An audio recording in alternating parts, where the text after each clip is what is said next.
माहेरकडील जमीन माझ्या नावावर करून दे असे म्हणत आरोपीने राधिका धनवटे या महिलेवर कोयत्याने सापासप वार करून जीवे ठार मारण्याचा प्रयत्न केल्याची घटना दिनांक 1 ऑगस्ट रोजी सकाळच्या दरम्यान राहुरी तालुक्यातील वांबुरी येथे घडली। या घटनेतील आरोपीला राहुरी पोलीस पथकाने अटक करून गजाआड केले। राधिका अनिल धनवटे वय 35 वर्ष यांचे माहेर आंदोळनेर येथील असून त्या राहुरी तालुक्यातील वांबुरी येथे त्यांचे पती व कुटुंबासह राहतात।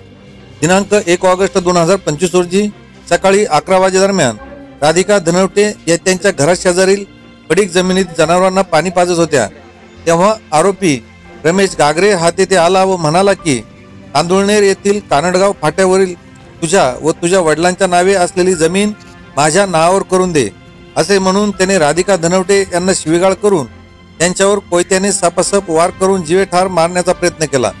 राधिका धनवटे या गंभीर जखमी झाल्या असून त्यांच्यावर अहिल्यानगर येथील ग्रामीण रुग्णालयात उपचार सुरू आहेत। त्यांनी दिलेल्या फिर्यादीवरून राहुरी पोलीस ठाण्यात गुन्हा रजिस्टर नंबर 842/2025 भारतीय न्याय संहितेच्या विविध कलमाप्रमाणे जीवे ठार मारण्याचा प्रयत्न केल्याचा गुन्हा दाखल करण्यात आला आहे।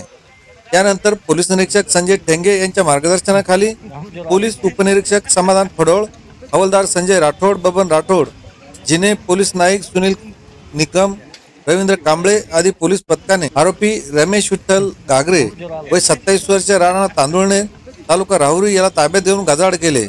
त्याला न्यायालयात हजर केले असता न्यायालयाकडून त्याला 4 दिवस पोलीस कोठडी सुनावण्यात आली। प्रतिनिधी RR जाधव, राहुरी।